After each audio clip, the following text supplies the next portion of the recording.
ఇది 21వ శతాబ్దపు అత్యంత విలువైన వస్తువు. ఇది ఎంత విలువైనదంటే డబ్బు, బంగారం, చమురు ఏది కూడా దీనికంటే విలువైనది కాదు. దీన్ని దక్కించుకోవడానికి ప్రపంచంలోని అగ్రరాజ్యాలన్నీ ప్రస్తుతం పోటీ పడుతున్నాయి. కానీ ఈ పోటీకి ముగింపు చాలా భయంకరంగా ఉండబోతుంది. మామూలుగా రాయిలా కనిపించే ఈ వస్తువు బహుశా ప్రపంచంలో వచ్చే అనేక యుద్ధాలకు కారణం కాబోతుంది. చాలా మంది నిపుణులు ఇది జరగబోతోందని హెచ్చరిస్తున్నారు. రాబోయే పెద్ద యుద్ధాలకు ఇదే అతిపెద్ద కారణం కావచ్చని భావిస్తున్నారు. అయితే ప్రపంచంలోని దేశాలన్నీ ఒకదానితో ఒకటి యుద్ధం చేయడానికి కారణం కాగల ఆ వస్తువు అసలు ఏంటి? ఇప్పుడు మనం వాడుతున్న అన్ని టెక్నాలజీ గ్యాడ్జెట్స్ అంటే మొబైల్ ఫోన్స్, కంప్యూటర్స్, టీవీ లేదా సైనిక ఆయుధాలు మరియు ఎలక్ట్రిక్ వాహనాల బ్యాటరీల వంటివి దీనితోనే పనిచేస్తాయని తెలుసా? అది మన భూమిలో లభించే ఒక ప్రత్యేకమైన లోహం. దాన్నే లిథియం అంటారు.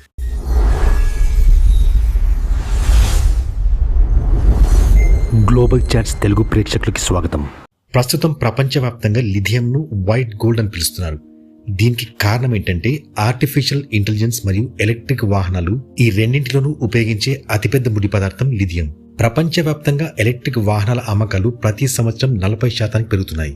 2030 నాటికి యునైటెడ్ స్టేట్స్ లో అమ్ముడయ్యే అన్ని వాహనాలలో 50% ఎలక్ట్రిక్ కార్స్ ఉండాలని లక్ష్యంగా పెట్టుకున్నారు. ప్రపంచవ్యాప్తంగా ఎలక్ట్రానిక్స్ పై ఆధారపడడం పెరుగుతున్న కొద్దీ రీఛార్జబుల్ బ్యాటరీలకు డిమాండ్ కూడా పెరుగుతుంది. దాని ఫలితంగా అన్ని పెద్ద దేశాలలో లిథియం నిల్వల కోసం అన్వేషణ కూడా పెరుగుతుంది. అయితే ఇక్కడ విషయం ఏంటంటే పెరుగుతున్న లిథియం డిమాండ్ ప్రపంచ దేశాల యుద్ధాలకు ఎలా కారణమవుతుంది? ఈ ప్రశ్న మనల్ని లిథియం కి సంబంధించిన ఒక ప్రైమరీ సమస్య వద్దకు తీసుకెళ్తుంది. దాన్ని ఇంగ్లీష్ లో స్కార్సిటీ అంటారు. అంటే ఏదైనా ఒక వస్తువు యొక్క తీవ్రమైన కొరత.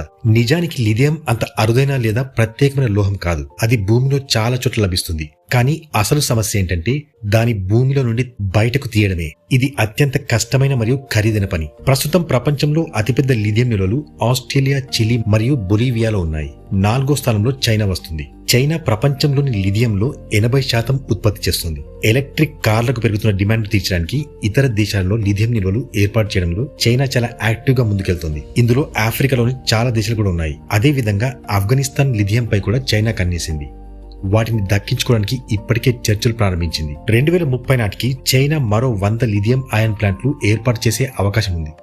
అంటే ప్రపంచంలోని లిథియం బ్యాటరీలలో 85% చైనా ఉత్పత్తి చేయగలదు. దీని ప్రకారం 2034 నాటికి చైనా ప్రపంచ సూపర్ ఎకనామీగా అవతరించే అవకాశం ఉంది. అయితే చైనాకు అతిపెద్ద ప్రత్యర్థి ప్రస్తుత ప్రపంచ సూపర్ పవర్ అమెరికా ప్రపంచ భవిష్యత్తు ఆధారపడి ఉన్న దాన్ని చైనాకంత సులభంగా దక్కనిస్తుందా? ఈ ప్రశ్నకు సమాధానం తెలియాలంటే మనము 2001వ సంవత్సరానికి వెళ్లాల్సి వస్తుంది. చాలా మంది ఆఫ్ఘనిస్తాన్ పై అమెరికా దాడి బహుశా తాలిబాన్లను అంతం చేయడానికి అనుకున్నారు. కొంతమంది ప్రకారం అయితే ఆఫ్ఘనిస్తాన్ లో లభించే ఓపియం అంటే నల్ల మందును పొందడానికి ఇలా చేశారని అనుకున్నారు. కానీ 2010లో అమెరికా విదేశాంగ శాఖ ప్రచురించిన ఒక నివేదిక మరో విషయాన్ని సూచిస్తుంది.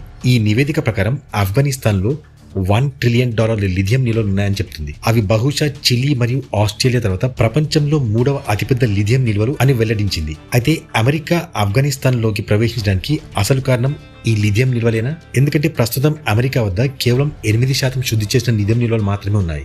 ఎలక్ట్రిక్ కార్ల డిమాండ్ తీర్చడానికి అమెరికాకు సుమారు 5 లక్షల మెట్రిక్ టన్నుల లిథియం అవసరమవుతుంది. మరోవైపు ఆఫ్ఘనిస్తాన్ నుండి అమెరికా వెళ్లిపోయిన తర్వాత చైనా ఆ దేశంపై కన్నేసింది. అందుకే చైనా ఇప్పుడు తాలిబాన్లతో చర్చలు జరుపుతూ ఆఫ్ఘనిస్తాన్ కోసం భారీ ప్యాకేజీలు ప్రకటిస్తోంది. ఎందుకంటే చైనా చూస్తుంది ఏంటంటే ఆ వైట్ గోల్డ్ వైపు. అది భవిష్యత్తులో ప్రపంచాన్ని మార్చే అవకాశం ఉంది. చైనా ప్రపంచ సూపర్ పవర్ గా మారే అవకాశం కూడా ఉంది. అందుకే చాలా మంది నిపుణుల అభిప్రాయం ప్రకారం ఆఫ్ఘనిస్తాన్ నుండి అమెరికా వెళ్లిపోవడం అనేది భవిష్యత్తు అగ్రరాజ్య పీఠాన్ని చైనాకు అప్పగించడంతో సమానమంటారు. లిథియం డిమాండ్ ఎంతగా పెరిగిందంటే గత కొన్ని సంవత్సరాలలో దాని ధర 500% పెరిగింది. ఈ పెరుగుతున్న డిమాండ్, పెరుగుతున్న ధరలు ఇప్పుడు ప్రతి పెద్ద దేశం మరియు పెద్ద కంపెనీలు లిథియంలో పెట్టుబడి పెట్టడానికి అసలు కారణం.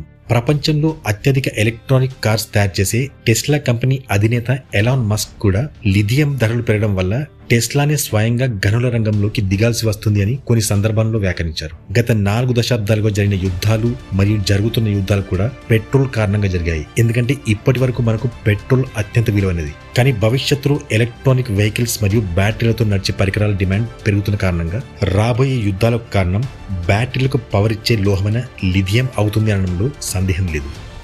సో ఇది ఈరోజు వీడియో. ఈ వీడియో కనుక మీకు నచ్చినట్లయితే ఒక లైక్ అండ్ షేర్ చేయండి. ఈ వీడియోపై మీ అభిప్రాయాన్ని కమెంట్స్లో తెలియజేయండి. ఒకవేళ మీరు మా ఛానల్కి ఫస్ట్ టైం వచ్చి ఉంటే మా గ్లోబల్ చాట్స్ తెలుగు ఛానల్ని ఖచ్చితంగా సబ్స్క్రైబ్ చేసుకోండి. ఎందుకంటే ఇలాంటి ఇంట్రెస్టింగ్ వీడియోస్ మిస్ కాకుండా ఉంటారు. మరో అద్భుతమైన వీడియోతో మేము ముందుంటాను. అంతవరకు సెలవు. నమస్కారం. Thanks for watching.